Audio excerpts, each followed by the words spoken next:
Salut, c'est Pentarou, The French Journalist, en direct de la base de Cergy-Pontoise pour vous parler bien de quoi? De cette montre connectée. C'est la Garmin Vivoactive HR, un Garmin très connu dans le monde de tout ce qui est sport outdoor, qui se lance donc depuis pas mal d'années déjà dans les montres connectées.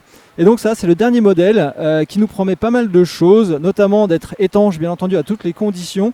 Ça prend la pulsation cardiaque en temps réel et continuellement. Ça a une super autonomie, une semaine complète sans discontinuer, donc ça c'est vraiment très très impressionnant. Et bien sûr, dans les menus, vous avez tous les sports de disponibles, le golf, le stand-up paddleboard, la course à pied, mais aussi tout ce qui est fitness. Donc si vous faites de l'elliptique ou du rameur, tout ça c'est prévu dedans. Après, petit défaut par contre, c'est qu'au niveau des notifications avec le téléphone, c'est pas trop ça. Par exemple, au niveau de l'agenda, les notifications de l'agenda ne sont pas remontées sur la montre. Donc ça, c'est dommage. Mais on a quand même les contrôles de la musique, par exemple. Donc ça, bon, c'est, on dirait, le minimum salarial qu'une montre connectée puisse profiter. Mais son point fort, c'est quand même le sport. Donc pour vous montrer tout ça, parce que je suis The French Journalist et donc je me mouille, il faut faire des activités. Donc on va faire un triathlon, à savoir du wakeboard, de la natation et de la course à pied. Et aussi du surf artificiel, histoire de voir si un jet d'eau à 30 km/h, ça fait couiner ou pas cette super montre. Donc je vous dis à tout à l'heure.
Et voici la conclusion donc, du Vivoactive HR mis à l'épreuve du wakeskate, du flowboard et de Beltall. Niveau étanchéité, pour le coup, rien à dire. Testé et approuvé. Après, par contre, l'écran tactile, quand on est dans l'eau avec les mains mouillées, c'est pas super efficace, voire même pas efficace du tout. À la limite, c'est pas ce qu'on lui demande. Par contre, ce qui est super sympa, c'est le suivi cardio en temps réel, parce que là, on peut voir si on est dans la zone rouge ou pas. Ça, c'est très très intéressant quand même pour se dire, faut peut-être faire une petite pause. Ou alors c'est bon, on peut encore rentrer dedans.